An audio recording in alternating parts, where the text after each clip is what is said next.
Hello, everyone. I'm just going to give it a few seconds as we have people trickling in, but I'm so excited for you all to be joining us today.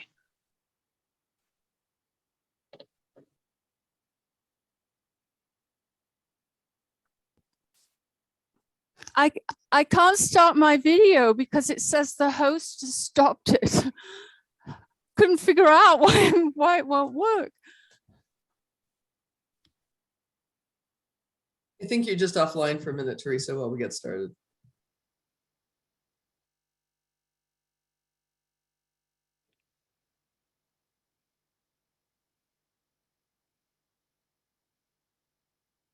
Okay, I think we're ready to get started.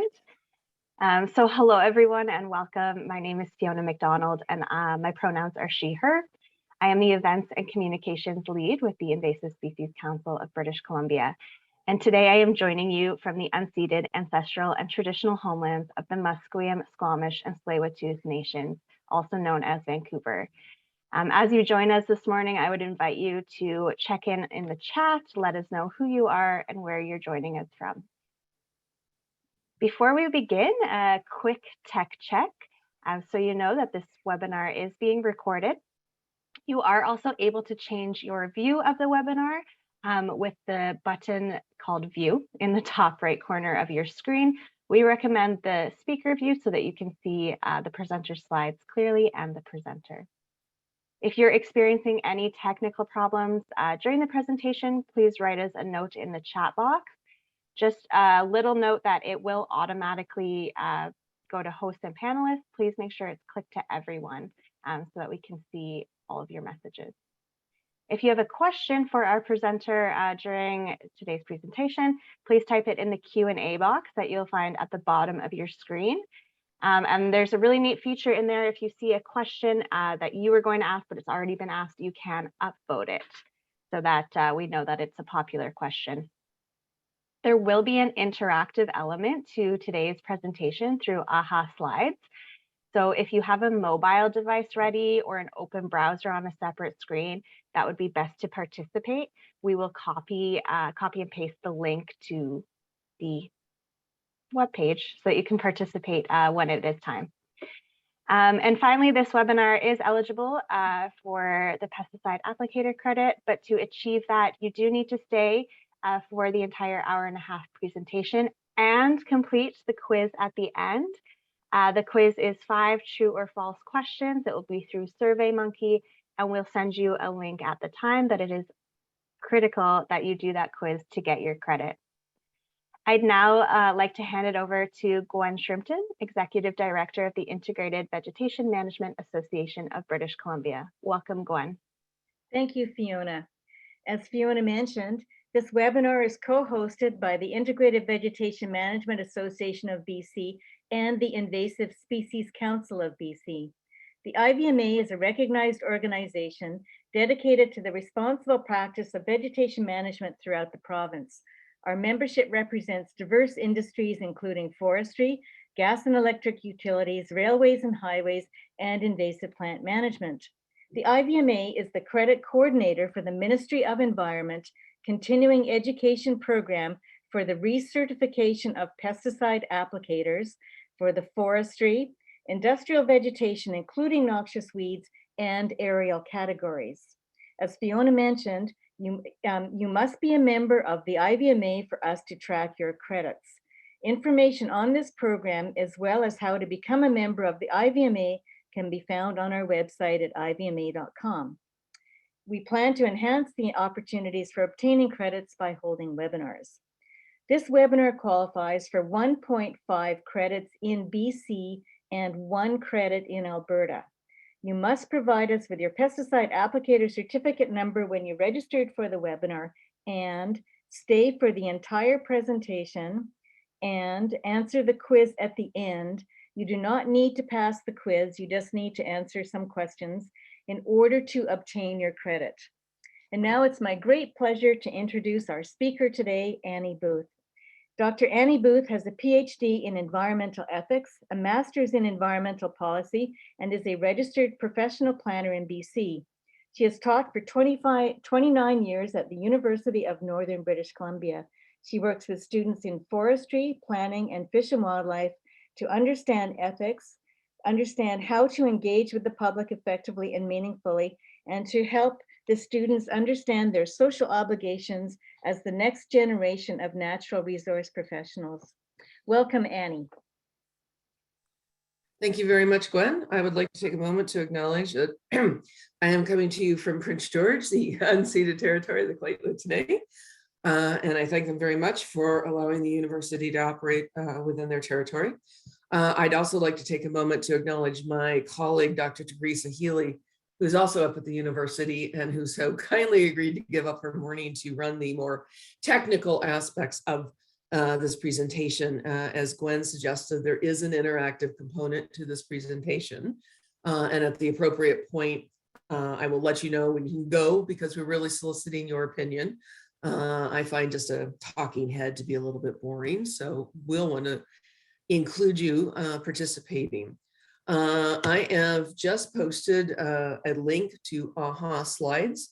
This is going to be the link that you are going to go to at the appropriate moment to complete it. You'll just need to copy the whole thing, put it in a browser. It should take you to the correct participatory slide. But if there are problems, do let us know. So I am going to start my presentation and share my screen. Right. Share. And Annie, while you're bringing up the presentation, just to remind participants, you will have received a copy of all of the questions in the interactive section to enable you to think about them when we go in. Okay. So I've entitled, thank you, Teresa. I've entitled this presentation, What Costs a Weed? The Social and Ethical Considerations of Invasive Vegetation Control in different types of communities, Indigenous and non-Indigenous, although I do understand a little too late that you control a lot of vegetation, whether it's cleanup, whether it's invasive. And so I've tried to be more inclusive, but there it is. A lot of how people will think about you is in terms of controlling invasive vegetation. So it's worthwhile keeping that in mind. So some of the issues that I think I was asked to address in this presentation is that many of you, when you are working with industrial vegetation control or any sort of vegetation control, you are going to be working near communities, and whether it is Indigenous or not Indigenous communities, the communities really are going to have perspectives. Many of these perspectives might be concerns about what it is that you're doing, depending on how tuned into some of the information out there on the internet and other places. And well, particularly as practitioners in British Columbia, you have a considerable number of options. There really is going to be a very narrow window in how people actually think about what it is doing. Looking at the Invasive Vegetation Management Association, it's very clear that your goal is to use appropriate methodologies for managing the plants that you're dealing with, but some are going to be more socially acceptable than others. So for example, a lot of places are using either goats or sheep to control vegetation. I myself did a research project some years ago on using goats to do vegetation control in very sensitive areas, like we were working with sewage ponds in the city of Prince George. To determine whether goats were a cost-effective and meaningful way of controlling vegetation in an area where they couldn't, you couldn't actually spray herbicides, and they were. They are very cute and harmless. Depending on the application, sheep or goats might be more appropriate. Donkeys have also been used in this context, or mules.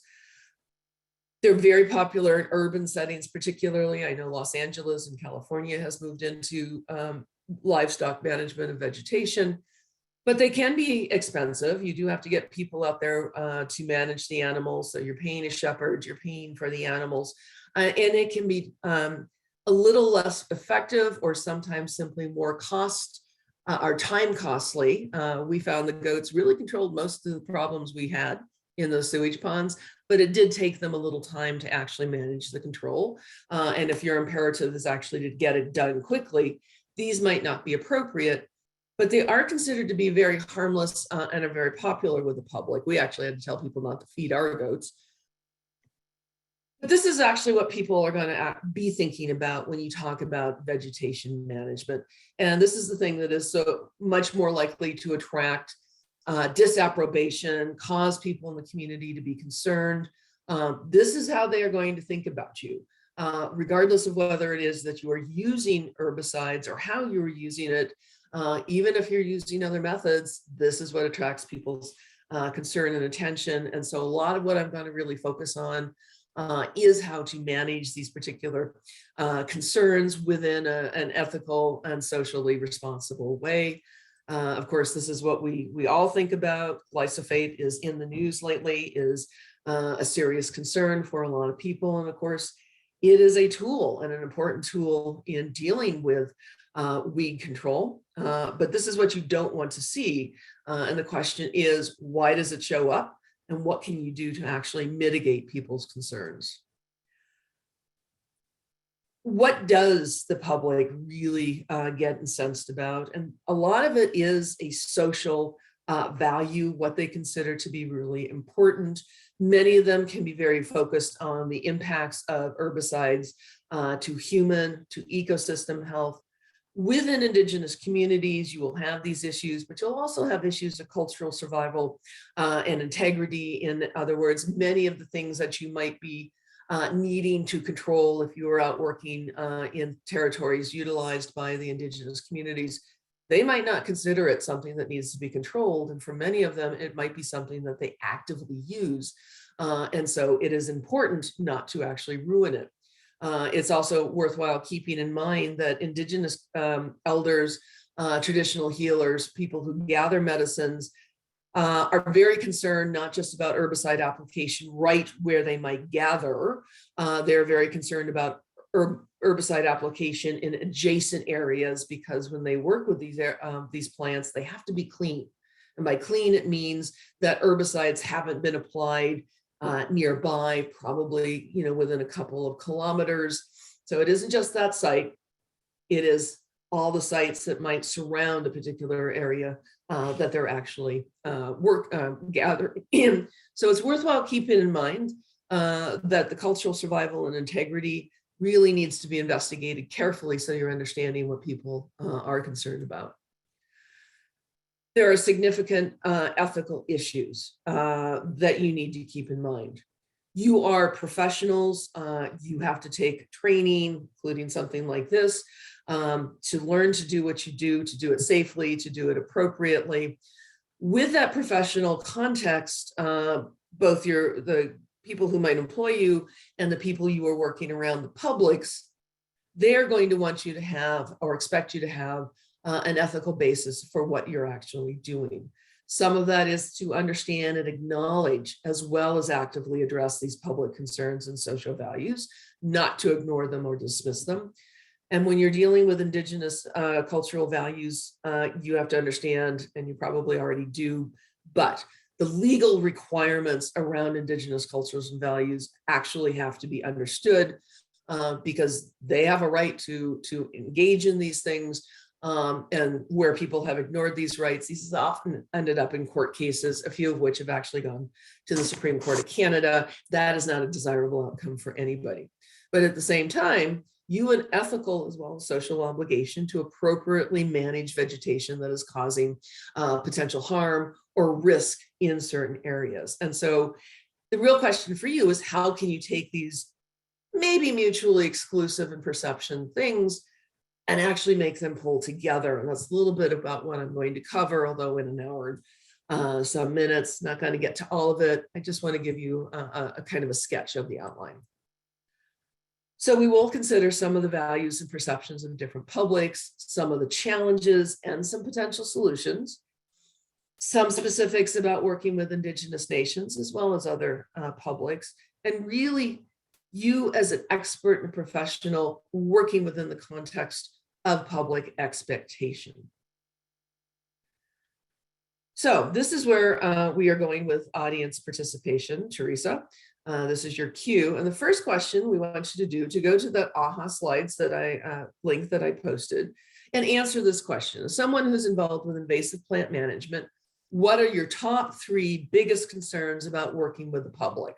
So you can just click over and pick the 3 and go for it. We'll give you a minute or 2.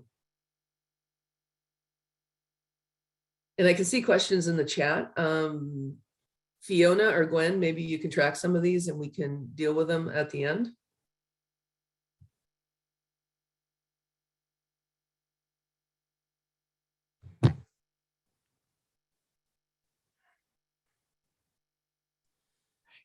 Annie, Yes. we might mention that some of the responses, you can't read all of it. So for example, most of the public does not understand that I am a professional trained expert. You can't read the end of it. So I'm wondering, would it be helpful, even though we sent out these questions and answers in advance, to read those, or trust that people do have access to that survey, that overview? I guess the question is, are people seeing the answers? I can just chime in that when you are answering the question, you can see the full text. Great, thank you. All right, so looking at it where people have voted, it looks like, well, we definitely have a winner. Most of the public doesn't know much about what I actually do. And that is actually a very legitimate and probably really critical perspective, simply because the public doesn't. It genuinely doesn't. And what you're recognizing is that a lot of the concerns that people actually have aren't actually very, in your opinion, very realistic. And we will deal with that in a moment. So I am going to go back to share my screen. Yes, I'm taking back control.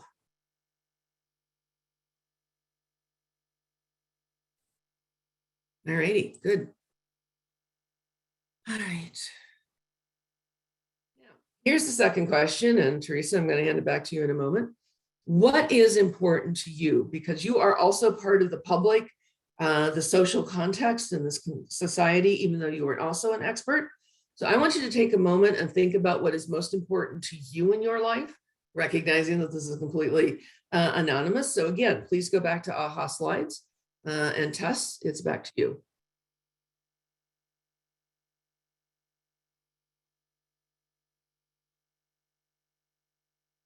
The questions are actually going to be coming after the seminar, so.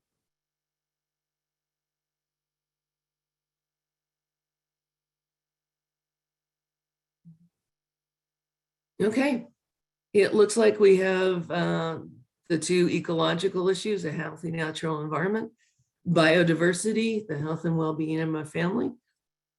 Not probably slightly a little skewed with the rest of the public, but I would say that is reflective of the occupation that you're actually in. So kind of keep that in mind, that particular picture of what we had. And Jess, I'm just going to take it back for a moment. Now, thinking about the rest of the people in Canada, what do you think is the most important to the people in Canada? Go back to AHA slides if you wouldn't mind and give us your best guess.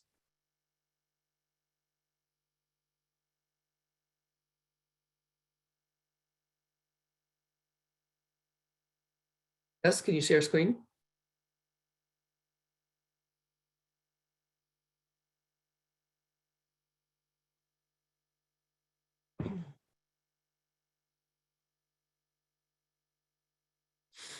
Can you see it, Annie? Yes, I can.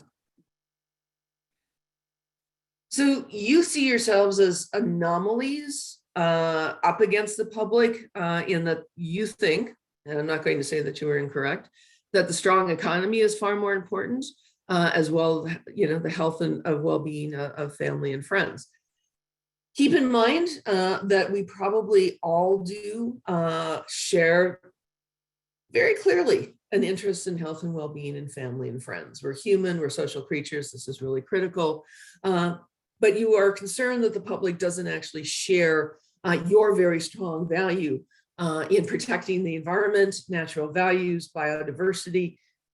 And some of that actually is going to include professional management of species. So keep in mind, when you are going to be dealing with the public, how you kind of match up with what you perceive the public values to be. But this is a best guess. If we went out and surveyed, 37 million people in Canada, there have been those studies, and they can be a little mixed. Many of them surprisingly do actually value the environment more than you are giving them credit for. But again, they also really actually care about having a strong economy. And in the end, we all do, because that's how we make our living. So back to.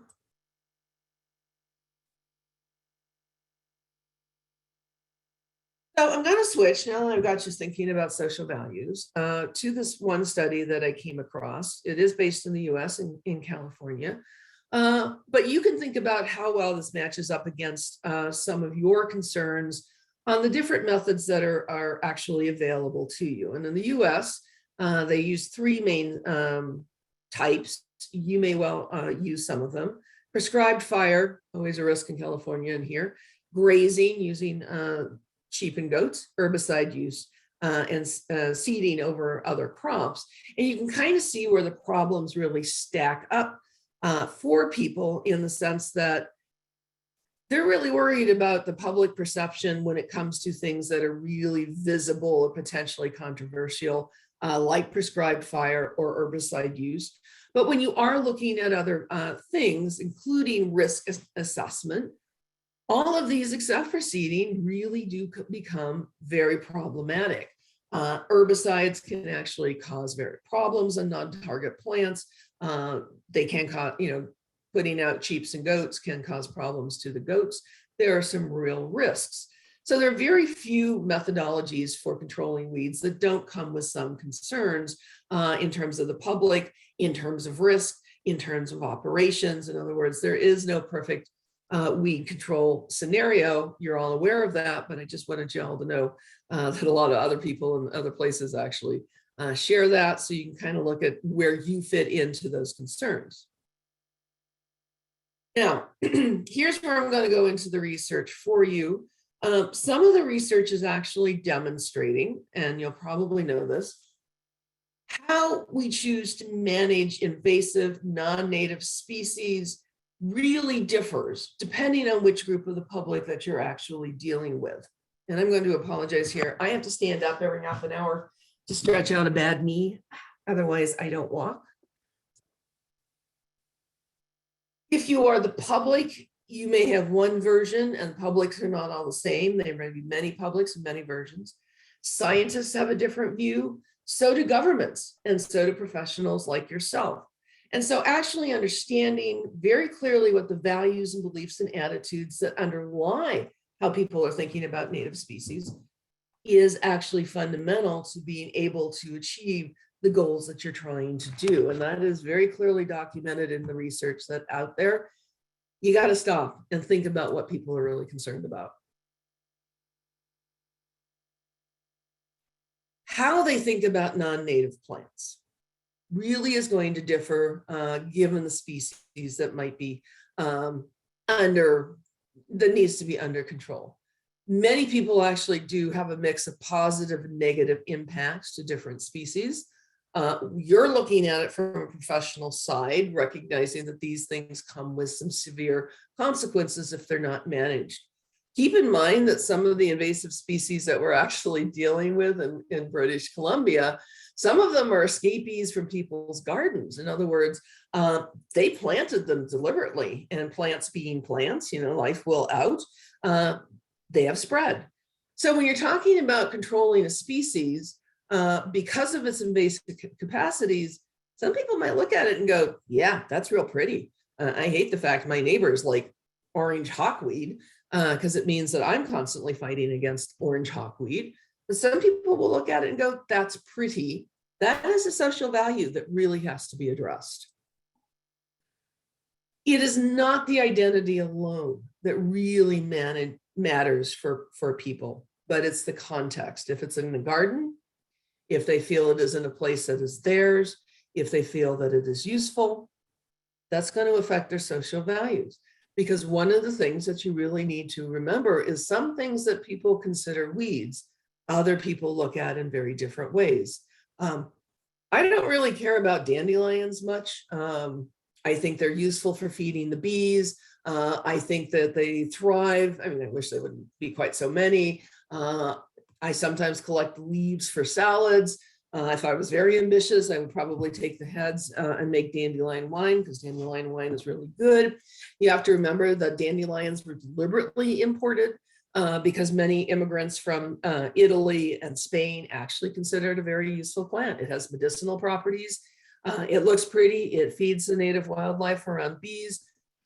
It has value. On the other hand, I have met people who would literally kill their firstborn if they could eradicate every dandelion that shows up in their yard.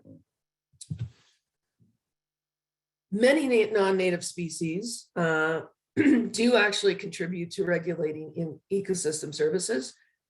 And as climate change continues to happen, and as conditions change, as things warm or dry or have more moisture, different growing seasons, what was an invasive species may well become a native species. And socially, as well as ecologically, we may need to adjust how we think about what is an invasive weed and what is no longer native here because it's had to move on as conditions change. So this is an example out of Germany, just to demonstrate how this plays out. The Aleothas is an invasive tree. It is something that the municipal authorities really want to actually manage because it just takes over. And what they have found is that often the people that you think would be more invested in ecosystem protection, people who like nature, the people who essentially have biophilia, are often the ones that put up the most resistance, because again, they look at the tree and they see it as pretty, easy to grow. And so you have to keep in mind that what could be your ally, particularly given your concerns over a natural, healthy environment, maybe share the same value, but they're coming in a different way depending on what they understand about what it is that these plants are. Many people look at a plant and go, it's a plant. You look at a plant and go, that is a serious problem. If it gets stuck in something out there in the wild, we must control it. So you need to understand the difference between yourself and how you think about these things as an expert, and how everybody else around you might be responding to it. If it's pretty, why do we destroy it? So in Vancouver, where they did a study on dealing with invasive species, it turns out that people were much more concerned about impacts on native species, and were very concerned about impacts to ecosystems, and they kind of ranked economic and health issues a little less. But keep in mind that, next one, they often ranked their ecological knowledge as more substantive than it often was. And so they will look at it and think they know what's going on, but they haven't taken the biology or the ecology to really understand. There's a bit of a gap in knowledge there.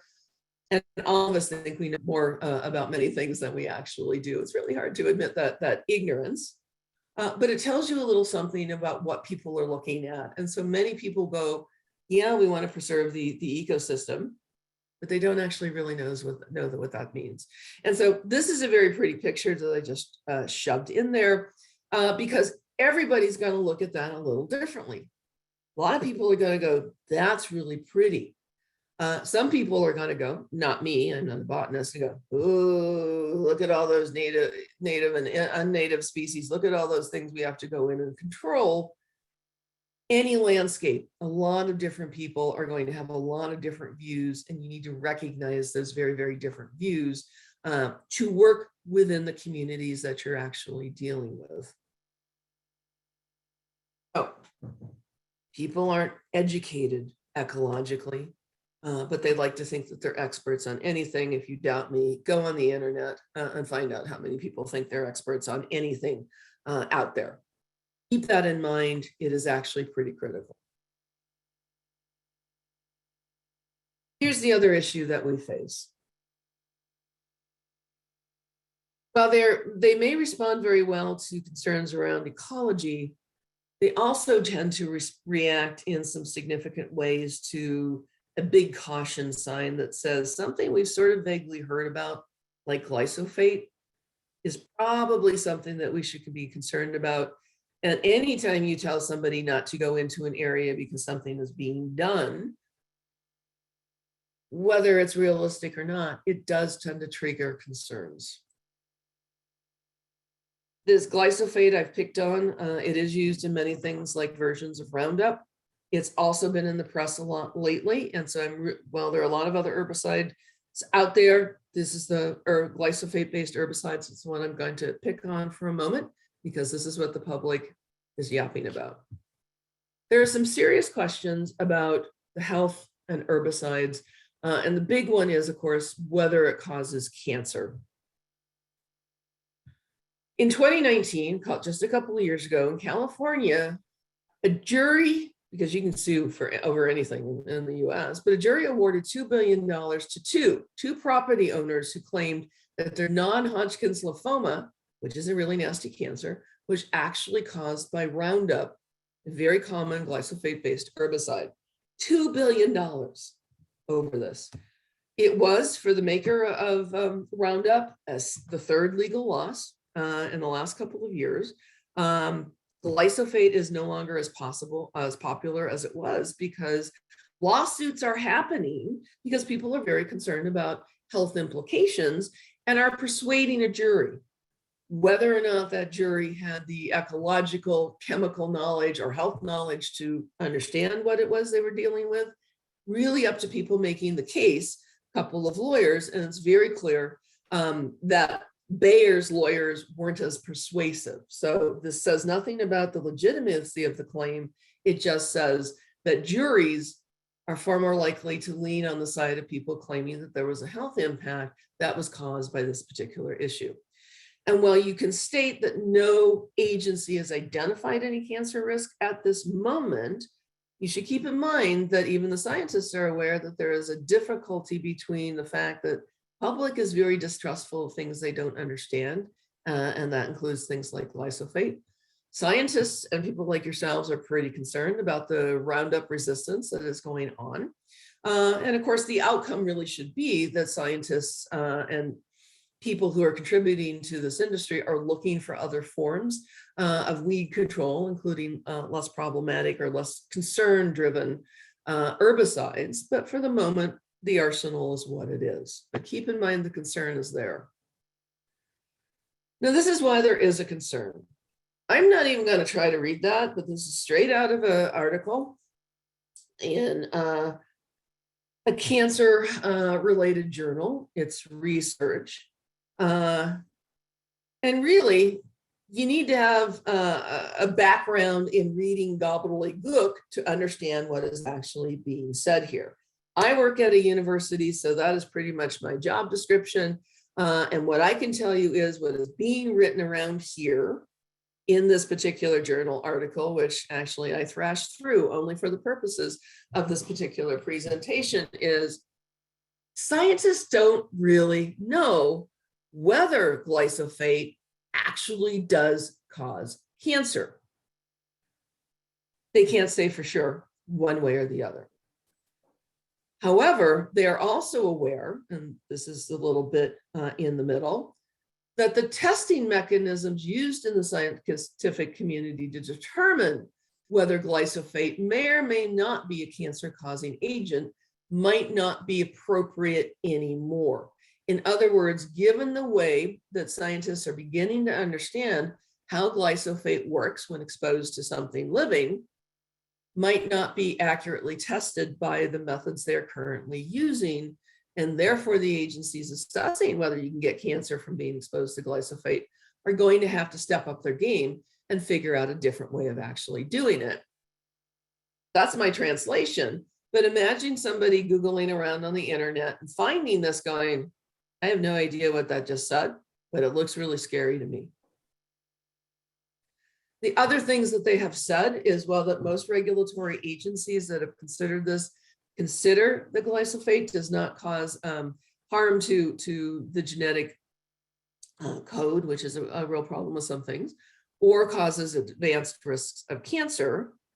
But there is a scientific consensus that the evaluation by which the government reached this conclusion wasn't actually appropriate, in part because they could not get full, there goes my dog, full propriety information from people. And so that there may indeed be a bias in the agencies that are testing this and are providing assessment of whether this is cancer causing or not. So you got to remember a couple of things when you're dealing with people's concerns over herbicides. Most people do not understand the differences of herbicides. Most people who are either opposed or wildly supportive of herbicides, pesticides, actually really do not know that they are sourcing information, as so many people do these days, from popular media, off of Facebook, off of some very questionable sites. They do not have the background or the education to understand a lot of the scientific information that they may actually find. And people who are posting this stuff, the translations that people are giving, again, may not actually be very accurate. Because I am a professor, I tend to check my sources and look around, but I am 1.5% of the Canadian public. That's how many people have PhDs, and not all of them have PhDs and stuff like this. The public is getting confused information. They don't understand when a group of scientists say, we have concerns, because they don't understand what scientists are really saying, that they don't have proof currently, but they might if they change their methods, but that's going to take a little longer. And so you're dealing with the public who has heard inaccurate, potentially, information from people who have mistranslated scientists. And when it comes right down to, is the scientists don't know either.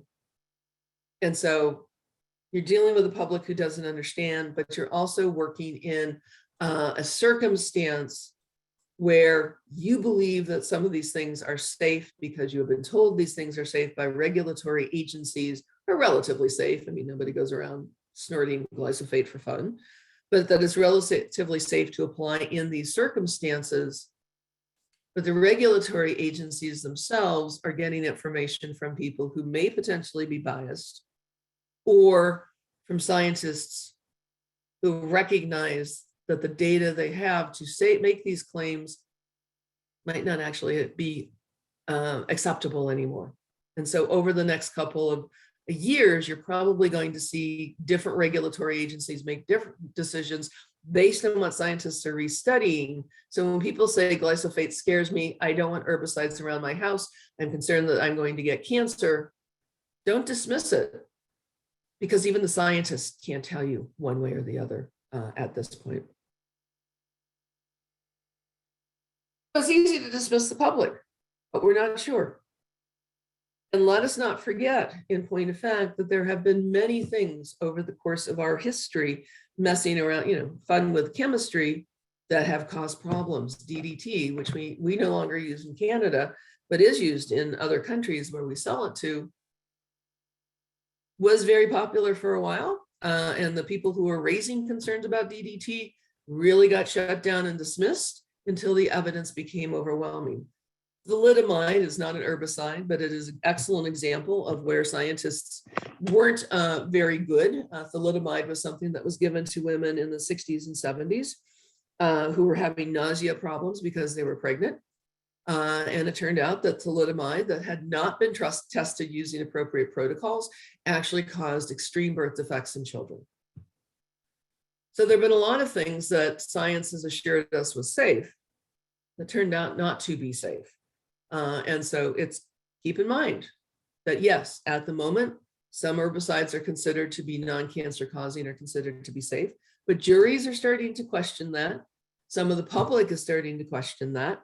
And so it is problematic to make blanket statements about what we know. The government knows what it's doing. We know what we're doing. Trust us, because in point of fact, if you look on the internet, that isn't the case, and they may actually have valid concerns.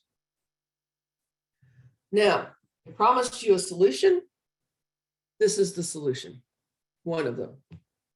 One of them you are already doing in terms of carefully assessing the appropriate use of different methodologies depending upon what the circumstances and the challenge actually are. When I was asked to do this, I went back and read the goal statements of the Invasive Vegetation Management Association, and it's very, you're being taught to assess the situation.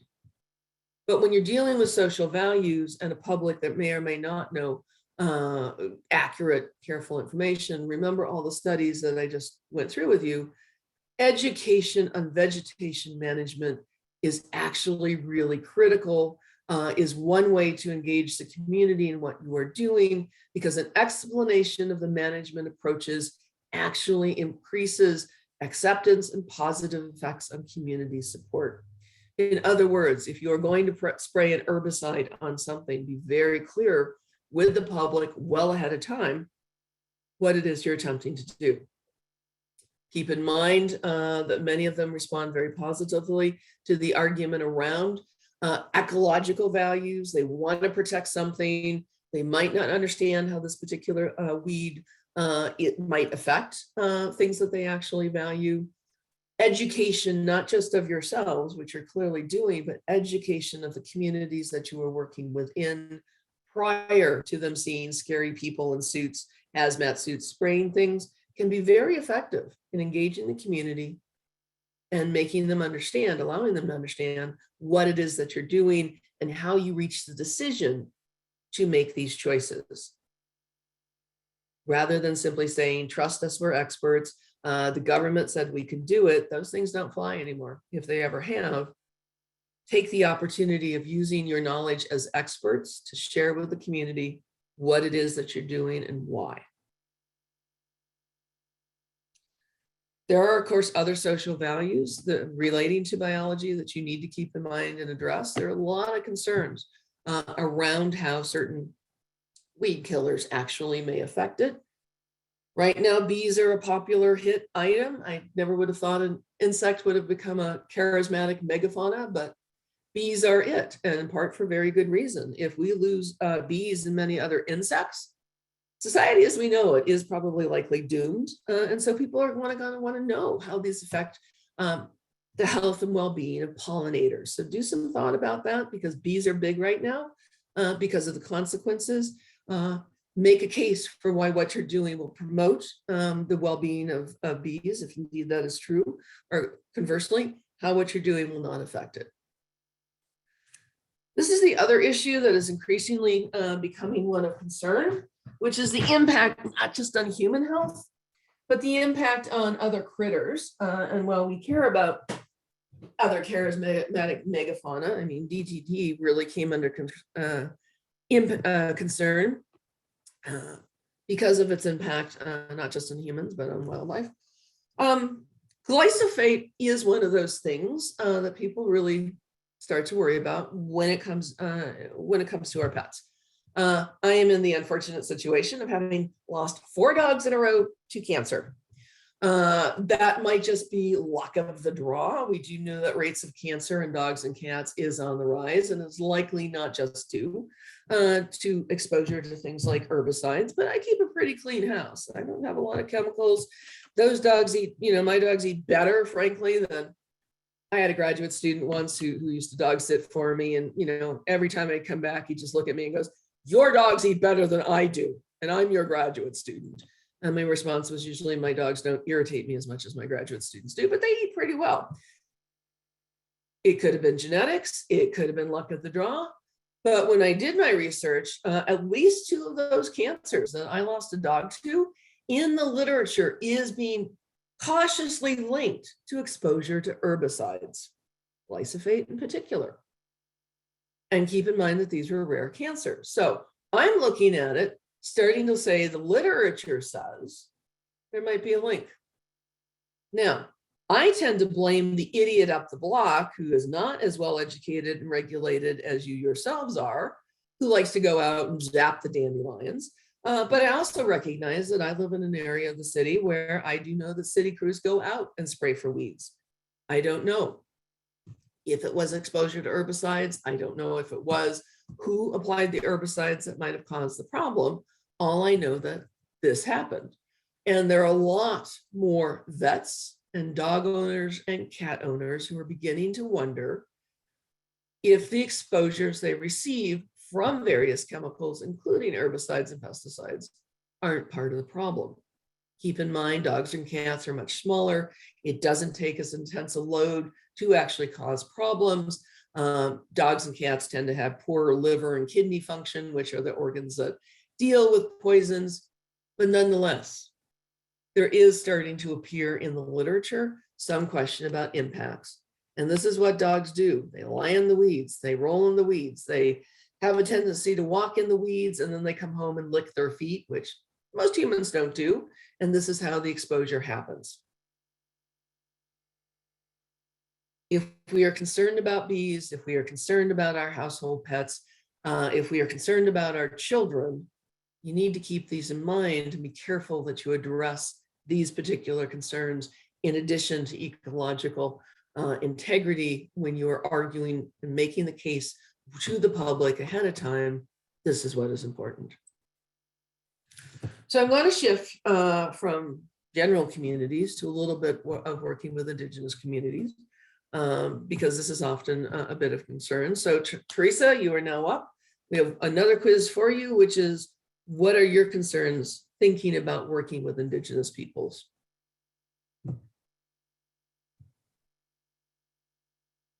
Just go please to AHA slides and fill in your vote.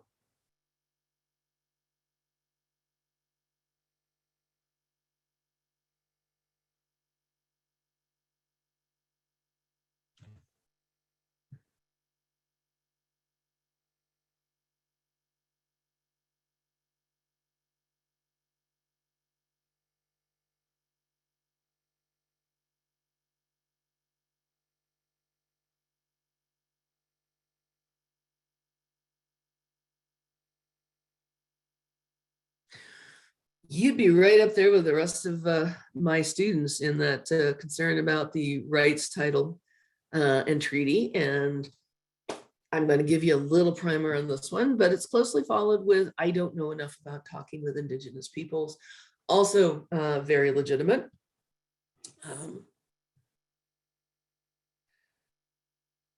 And in a few moments, yeah. So let me give you a brief primer on some of this stuff. I will tell you, I'll take that.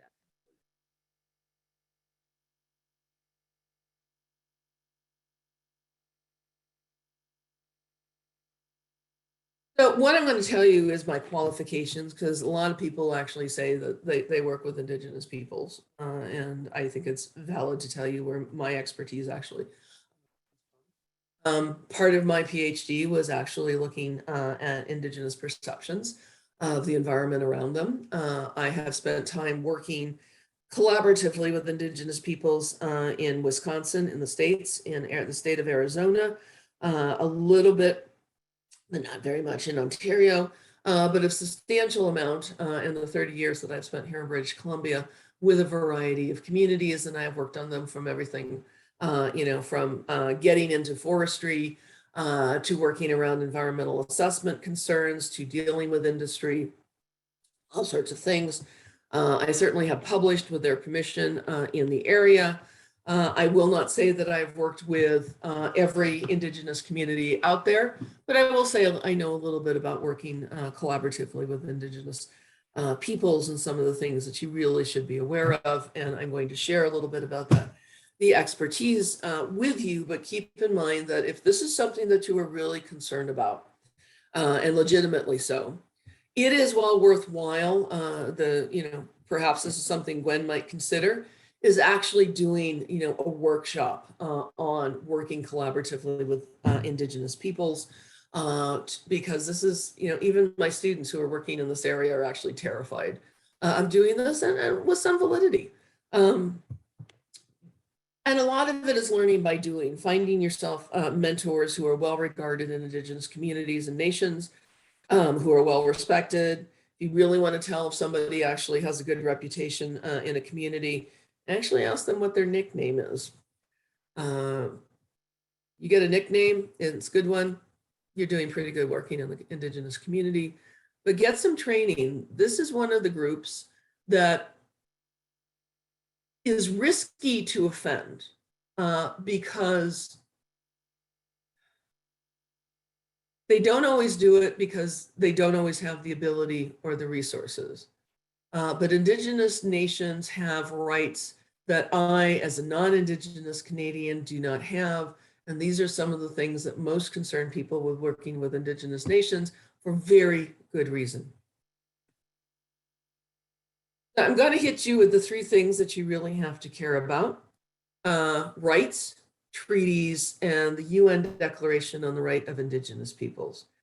You should be aware that Canada recognizes three groups: Indians, status Indians, which is not a really nice term, but this is how they're recognized; Métis, which are a group that is acknowledged to have mixed heritage, coming out of the Red River in Manitoba, and Inuit. Chances are you're not really going to be working with Inuit much because they're, way up, but you will bump into Métis and First Nation communities in your work.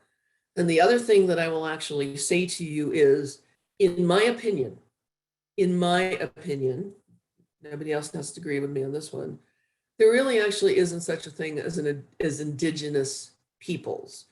There are very different groups.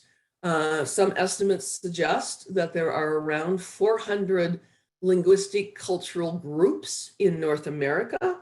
A considerable number of them live in Canada, but I can tell you that there is a profound difference between the Lheidli, who are Delta people, between the Gitxsan, between the Haida, between the Mi'kmaq, between the Tsilhqot'in. In other words, to talk about Indigenous peoples is about on the order of talking about Europeans. There is a profound and huge difference between Scotland and Russia, but they all may be considered European. Now, Russia, not so much at this point, but Poland, they may all be considered European. But there are very profound differences, and to confuse them, my example to my students is always, you want to understand this pretty viscerally? Please walk into any bar in Glasgow and call the Scottish people English.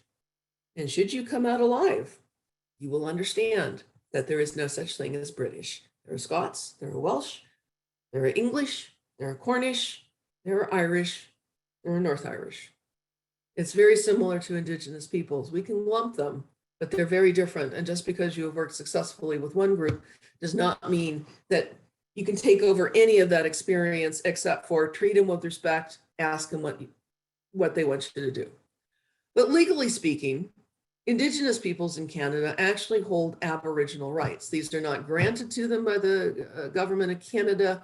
They are recognized and affirmed under Section 35 of the Canadian Constitution. If you're going to be spending any time in Indigenous nations, I strongly recommend you actually read Section 35 of the Canadian Constitution, because what they have are rights that have to be upheld. They have been upheld in law to hunt, fish, gather for substantive, ceremonial, and cultural survival purposes. There are some limitations to that, which are irrelevant.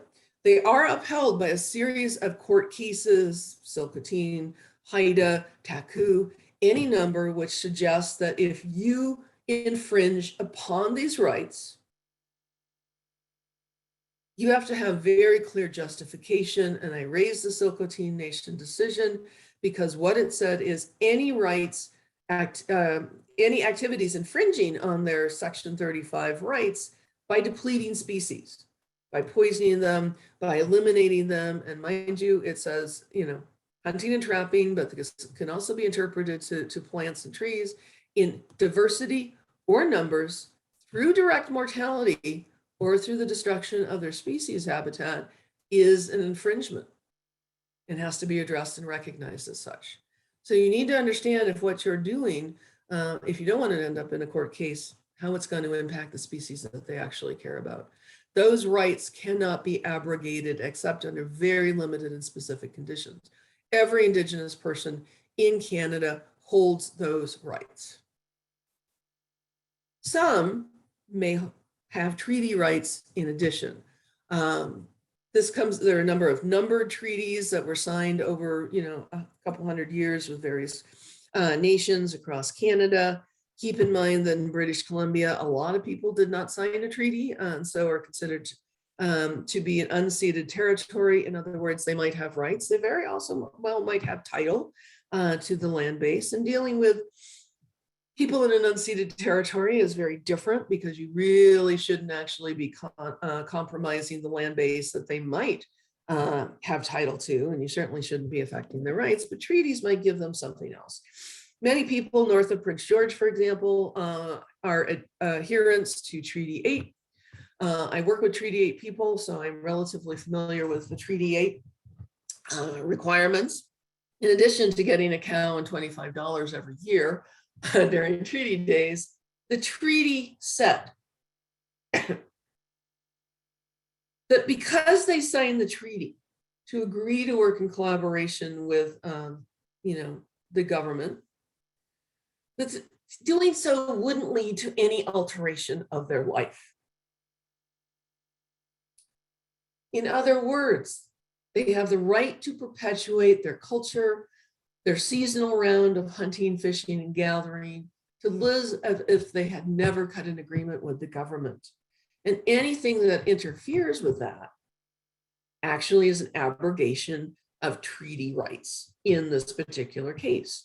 And there may be an argument that if you go in to manage plants, depending on how you manage them, if it interferes, if it eliminates their ability to harvest, if it causes them concern about the ability to eat animals they have caught, and a lot of them are actually seeing animals with some severe physiological damage, and they link it to things like herbicides, you could be accused of abrogating treaty. And the other thing that has just come into being in Canada and British Columbia, both of whom have actually signed it, which is the United Nations Declaration of Rights of Indigenous Peoples. It's fairly long, it's fairly complicated. You can find it on the web. I'm just going to give you a couple of things that really stand out. In other words, because BC has signed this, because Canada has signed this, anything that the government agrees to or allows must involve free, prior, and informed consent. Not just consent, but free, no coercion. Prior, you ask them before you do it, and informed, they know exactly what you're going to do and what the long-term consequences are going to be before they actually can be forced to agree or before you can actually go do it. They also have rights to be secure in their enjoyment of subsistence and development, much like Treaty 8. UNDRIP says, you guys shouldn't be compromised because you are in a country the government is supposed to actually allow you to persist in your seasonal round and traditional gathering. They have the right to conserve and protect the environment and the productive capacity of lands and territories, and you really shouldn't be infringing upon it. But many perceptions, and this is coming out of research that I've done Treaty 8, actually are that things are going on. These are quotes that actually come straight out of talking about forest companies herbiciding, which they feel has eliminated not only the plants, but has actually killed fish, has really cut into their ability to harvest.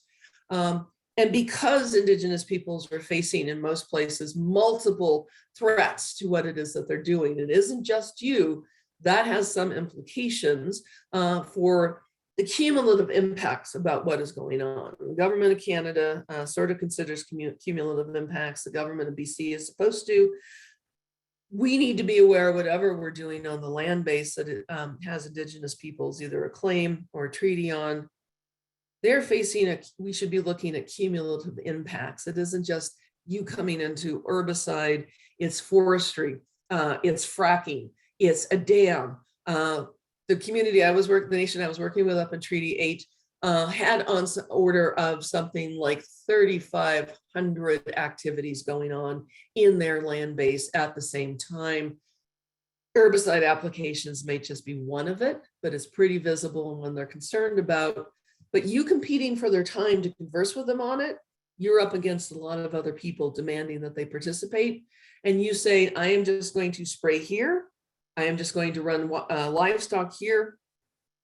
You're in there with 3,500 groups saying, we're just going to do this here. That is worth keeping in mind, the consequences and the challenges that Indigenous peoples are up against in the modern world.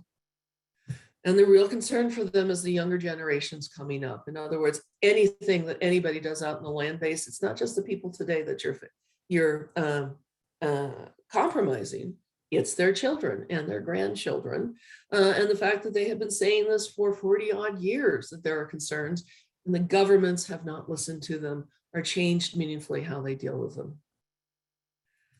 So keep in mind, it is the cumulative impacts. This doesn't say that Indigenous peoples do not want to be consulted. It does not say that they will not work with you. It just says that you have to be aware of some of the challenges that they are actually facing, which is cumulative, which is everybody coming at them at once, which is a hugely challenging situation. So let me tell you just a little personal story about consulting and engaging with Indigenous peoples that is kind of I think illustrative of why you should be cautious about what you're doing. I was up there interviewing one of the elders, and he told me this really long story about how a forest company representative would come in to talk to him, and often, these people want to talk to elders because they think they're supposed to. And Maxie had told him a very clear story about how important it was that the land that this forest company wanted to, harvest in. He had hunted it as a kid with his father. He had hunted it with his sons. He had hunted it with his grandsons, and he wanted to hunt it with his great grandsons. But he was really concerned about what the forester was proposing to do through their company in this particular land base. And the forester literally said to him, just go hunt somewhere else. And I cannot tell you just how many levels that was problematic, but it happens way more often than it really should. But here's the kicker of the story. I came in about a week after that, and Maxie told me the story, and I documented it. And literally 2 weeks later, I got contacted by a former student who had taken a couple of my classes and was now working for the Association of BC Forest Professionals and their journal, and said, would you write us a little story about Indigenous peoples and ethics? And I said, well, sure, but I'm going to tell this story. And I did. I wrote it up pretty much as it happened. This is what I heard. And this is what the forester said ethically. Is this what industry should be, how industry should be dealing with Indigenous peoples? I don't think it's really ethical. There was some controversy over the article, but here's the part I want you to pay attention to. It came out, and at their request, I had identified the elder and I identified the nation. The nation actually wanted to own the story, and that was fine. At the time, they had something like 35 forest companies operating on their traditional territory, and every single one of those 35 forest companies called them up and said, oh God, that wasn't our forester, was it? Eventually, the company who had to lay claim to that forester figured it out, and that forester was moved on. But the point of the story is 35 companies weren't well enough aware of what their people were doing that they were actually concerned that somebody could have behaved like that, which tells you that nobody knows what foresters do when they're out in the land dealing with Indigenous peoples. The forester actually, as I understand it, because rumor mill is great, didn't actually understand what he had done wrong. People do not get sufficient training to understand what it is that they're doing, and they don't understand the impact of what it is doing. And to be fair, it was just pure bad luck that he did it at a time when the elder was going to tell the academic who then could write it up and publish it. But you need to be aware, because I've been the one sitting in the back office when people come in and say, we want to do this, or we're going to do this to Indigenous peoples, only to hear how the Indigenous peoples come back and talk about what it meant and how bad it was. People might not tell you how you came across. People might not tell you how you affected them. And it is worth keeping in mind that there are always two parties to any story. There's you, and then there are the people that you are working with. And Indigenous peoples may or may not come out and say, that was problematic, that was offensive. And if you are going to engage and consult, it's a really bad idea to not be aware of that. It's also a really bad idea to be the 35th forester, not just because he got moved on pretty quickly because he was inappropriate, but you also don't want to be the other 34 who both were concerned they had that kind of forester and hadn't bothered to get around to dealing with it. If they thought it was theirs, they must have known what was going on.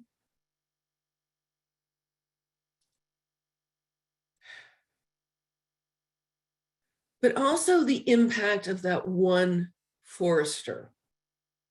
Because all it really takes is one bad apple. And suddenly Indigenous nations see everybody in that barrel is pretty much the same thing. Not everybody ran into that 35th forester in the communities that I've actually worked in, but very few of them had anything good to say about most of the foresters that they were dealing with. And I was never genuinely clear whether that was personal experience or just that they had heard about a really lousy forester and were extrapolating out to the rest of them. So you have to remember that when you're out there, and I know you put a long time into consulting, but just a year may or may not be enough, depending on how you're consulting and how people are perceiving the consultation. You have to be sure that people on the other side see it as appropriate, which sometimes means asking what is, but also keep in mind that they probably have a really bad taste in their mouth and it has nothing to do with you. It just happens to do with the last person who was through. And it's very worthwhile to distinguish yourself from those other individuals by doing the right thing. So the last thing I want to turn to very quickly is ethics, because many professionals, foresters, planners, do have a set of professional ethics that they have to adhere to, or bad things happen to us. As I understand it, some of you might have other professional ethics codes, but within the scope of herbicide applicators, you don't really have a very formal, you don't have any formal code, but it's really worthwhile to have a professional code. I'm taking this quote, when she recruited me to do this, said this is what we do.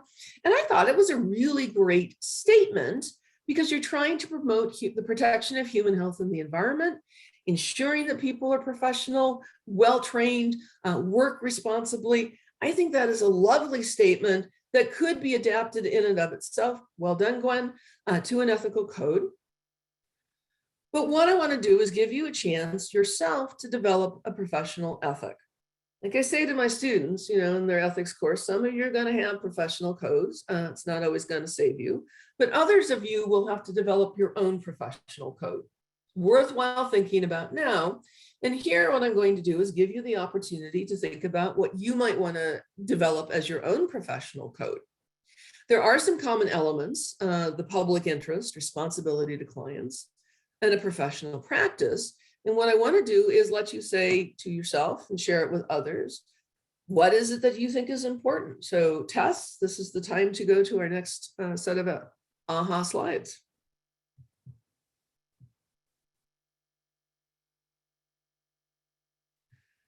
So here we have an opportunity for constructing your own professional code of ethics. Next slide. Yeah, there we go. Here we go. Fill in what it is that we think in the professional public interest, what's really critical. And there's no right or wrong on this one. They're just where people see real importance. It looks like natural and human environment values, stewardship, actually really important to you. That's really good. Give it a few more seconds here. Hello, kitty. Yeah, I know. Is it lunchtime now? Okay.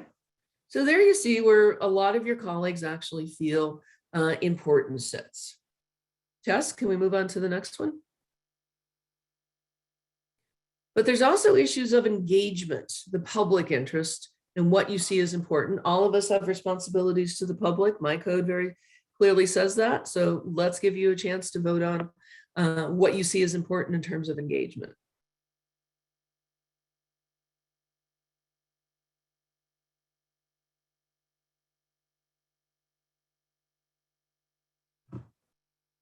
Yeah, accurate information, meaningful public participation. Yep. Again, this is excellent. You're kind of getting a sense where people actually fall in their values around working with the public. Okay. All right, Teresa, can we go to the next one? Sorry, I'm just conscious of the time. And here you go. What are your responsibilities to your client? Because we all have clients and we all have obligations to them.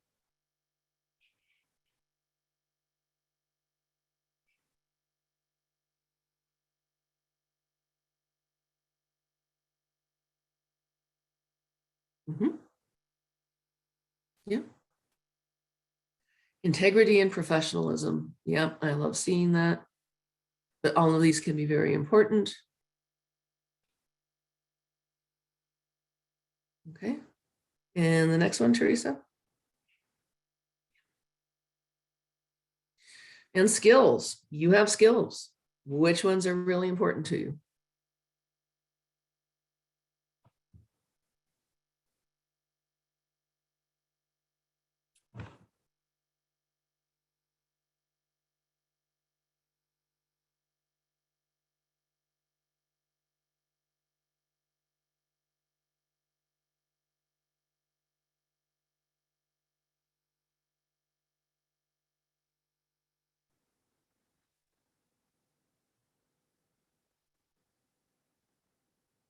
Actually, this makes me very comfortable seeing you all, are really seeing all of these skills bases as really important.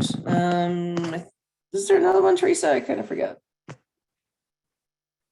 Yeah, knowledge base. Boom. All right, what's important in terms of your knowledge?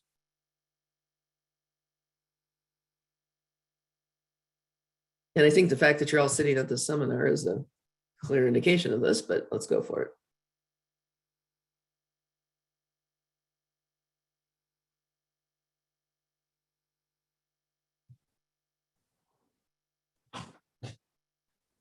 Okay, I'm very happy to see upgrade and reassess knowledge. Okay, keeping informed of current practices. Excellent. Next one, Teresa, or is that it? The last one is the open-ended question, Annie. Did you want that one now? Yes, please. So keep in mind that you don't have a current professional ethic. I really cobbled that together from planning and forestry's codes of ethics, key things, but there may be other issues or ideas or questions around a professional ethic that you can think about. I have sent those particular qualities of a professional ethic to Gwen to distribute to you afterwards, and you're very welcome to just cut and paste and construct your own professional ethic from those, determine what it is that are actually really important. But I'm wondering if there are other ideas around an ethic and what it is that you do that you would like to share, although I see there's been a very active conversation on chat.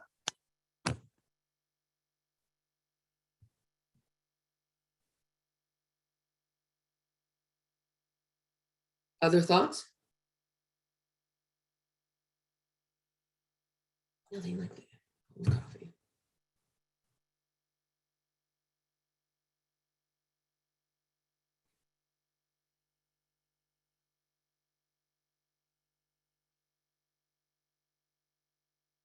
And what we'll do afterwards, since this is all anonymous, is we will take a screenshot of it and send it on to Gwen to distribute along with those other principles, because you honestly know your profession best. And so the ideas of your colleagues actually would be pretty important. So while you're working on that,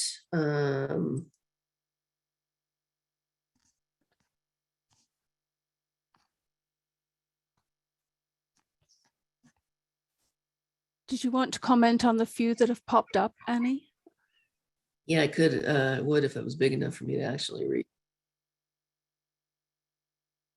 No, I think these are really good. Relationship building, like to know more about Indigenous, seeking out that information. These all look really, really good. What do you think about the question of companies having an Indigenous liaison? Actually, if they're the right liaison. I mean, as I say, there are a lot of people who feel they can do it, but it's kind of like, going out to the dog park and people screaming at you, my dog is friendly as it charges. You don't really actually know what that is, but it can be really useful to work with people who do know what it is that they're actually doing. So I'm actually going to sit on that screen while you think about it. And as I said, we'll take a picture of this and send it along with the other ethical precepts, because some of these really great ideas from your colleagues may be ones that you want to adapt. But that's all I really have to say. So I am very well going to stop it at this point while you keep showing it, filling in, and ask if there are any questions that I can address or things that I've missed. And Fiona will be very kind and share. Yes. Hello, I'm back. Hi, Annie. Annie, thank you so much. You are a fountain of knowledge and experience. That was fascinating. And I really like, your students must just have questions for you all the time. That was really excellent. I'd like to actually go back to something that was commented right at the beginning, just to see, just to get some of your opinions on it. And then also, we'll just get the quiz facilitated. So I'll cover that first. So first, do remember that to get your education credit for this webinar, you do have to complete the quiz. It is only 5 questions, true or false. You can do it right this second. We are about to copy and paste the link into the chat, and it shouldn't take you too long. It will ask for your name and your, I'm sorry, I don't know what it's called, the pesticide applicator number. So please remember to do that quiz, and we will track and make sure that you get your credit. So just something that I thought was interesting that was brought up right at the beginning when you were talking about like the public and their thoughts on invasive species and all that.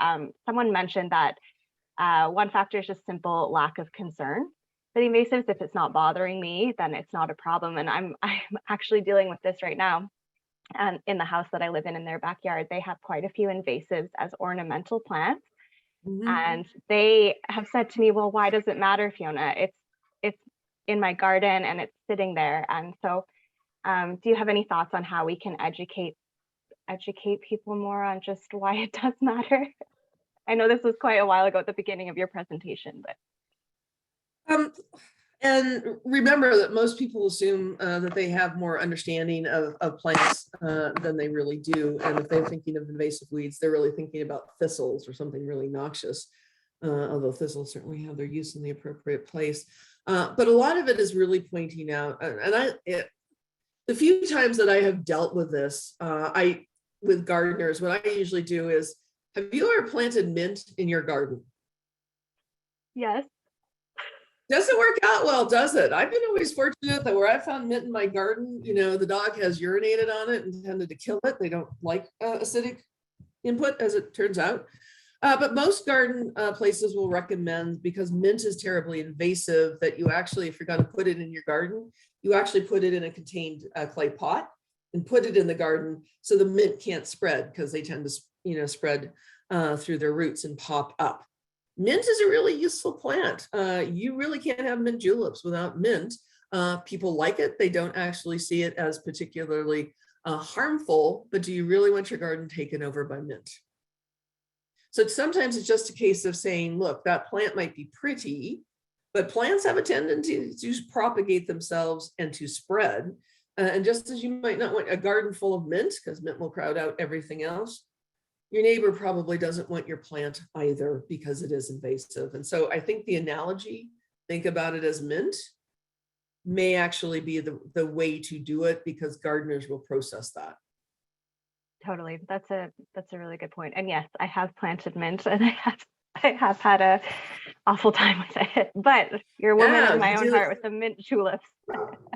Yeah, you do it once and you never do it again. Yeah, I'm interested to know at what point in your career you felt that you should have a personal code of ethics as you're encouraging us to have today. About 20 years ago, somebody convinced me to become a professional planner.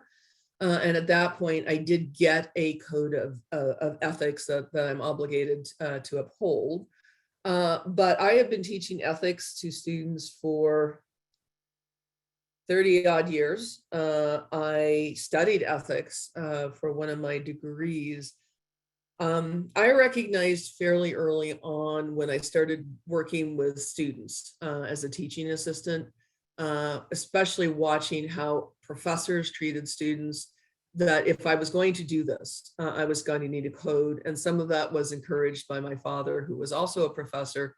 He was the one who first taught me the most important code of ethics in being in a university, which is really don't piss off the administrative staff. They'll make your life a living hell. And he was perfectly correct. I am beloved of my administrative staff because I am very nice to them. But that is a code of ethics, right? That you know, how you treat some people and how you don't treat some people. And so it really wasn't until I started, dealing with vulnerable groups like students that I felt I really needed a professional code because so many of the professors around that I saw weren't particularly ethical or professional. And so some of it is the first time you bump into a vulnerable population and go, I could really hurt them if I wanted to. That's probably not a good idea. And so that would have been about the time I was 27 when I started thinking about it. But that's usually what causes people to think about ethics is the amount of damage you can do. And one of the reasons that some of us have a formal professional codes regulated by the government is usually based on the concern about the amount of damage we could actually do. Sure. Is there currently a published code of ethics for invasive species in Canada or British Columbia? I had somebody in the invasive vegetation management look. They couldn't find anything. I mean, if they're registered professional or the registered forest professionals, in addition, they might have something. But at the moment, I suspect most of the people are bound by WorkSafe or professional safety codes, as well as, the common law, and that's about it. And a lot of it won't be regulated. So this is why I suggest you build your own professional code. You should have that you yourself can reflect against your actions against. Totally. And I think that's good advice, no matter what field you're in, no matter what kind of work that you're in. And also to your point earlier about thinking critically and doing your own research as you create that code of conduct. I just want to remind everyone again that the Survey Monkey link is in the chat. I see that some people have been able to access it and perhaps one person has not, but if you do have any technical difficulties, please just post it in the chat and we'll certainly help you. And for questions that we are not able to answer today, we can give them to Annie and we can email them on. And then there was one more question that I was also interested in is, you were saying that sheep and goats could be a good use in invasive species management. It could be, we could use them, but what about diseases from those animals? Yeah, and there are a lot of risks. I mean, nobody enjoys foot and mouth disease on it. And there are a lot of problems introducing some species into areas with vulnerable wildlife populations. We've certainly seen that in a number of situations. Some of it is actually certifying your herd, but there are only so many things that you can actually control. A lot of it is appropriate placement and being aware that where you choose to use. So, goats and sheep aren't going to be appropriate everywhere. Mules have some application where you're not transmitting things between, sheep and other things.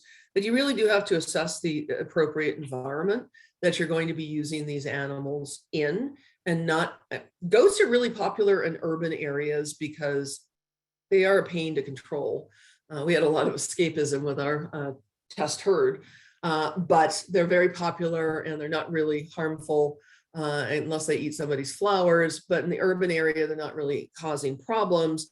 They weren't as appropriate in remote areas. We lost a goat to a dog attack, for example. And so more wilderness type areas, you put a goat out there and, somebody's going, oh, look, dinner on hooves.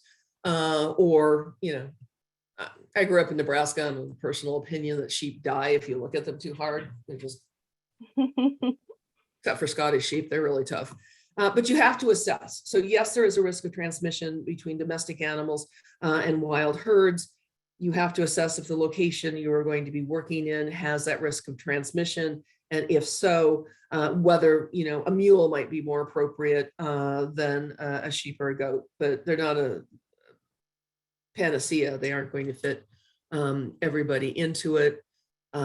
Manual control, I think, is, I'm just looking at the Q&A, is appropriate. I've often felt that Indigenous communities would like to see some of these activities go on because it is potential employment for people. But again, I'm not the expert on vegetation control. I'm the expert in social values.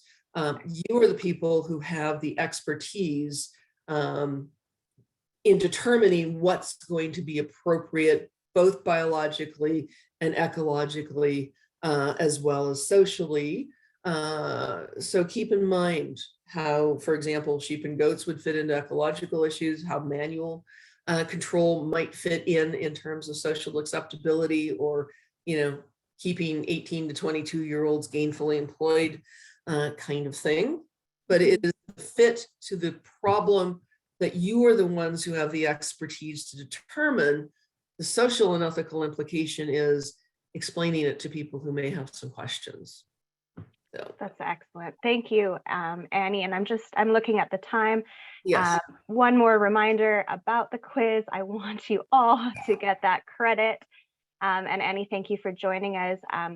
Gwen, I'm not sure if you had any closing comments for us, but I'd also like to mention that Annie does have a worksheet that we will email around to all participants that will help you craft your own personal, professional code of conduct and ethics. So I'll hand it over to Gwen, and thank you, Annie.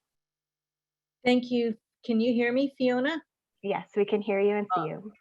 Okay, well, thank you very much, Annie. That was very informative, and I think it's good to have something that's just not total fact-based, something you have to think about. It was certainly not one of our normal webinars, so I hope people enjoyed the interaction and the insights that you have on vegetation management. One thing I would say about vegetation management code of conduct, you're absolutely correct. We don't have a professional code per se, but it should be noted that it's a highly, highly regulated activity. There are provincial, municipal, federal regulations, very specific on exactly what we're allowed to do and where. And also people must be educated and certified to apply pesticides. And that's all part of this webinar. So people who attend this webinar for an hour and a half and take the quiz will get a credit towards their pesticide applicator recertification. So again, thank you very much. It was, I actually enjoyed it. Some of your information obviously was a little controversial, but I think it's good to get people thinking about things. I'm not going to say I had all the answers or that you'll agree with me. And I don't expect people to agree with me, just to think about why you don't. Right, exactly.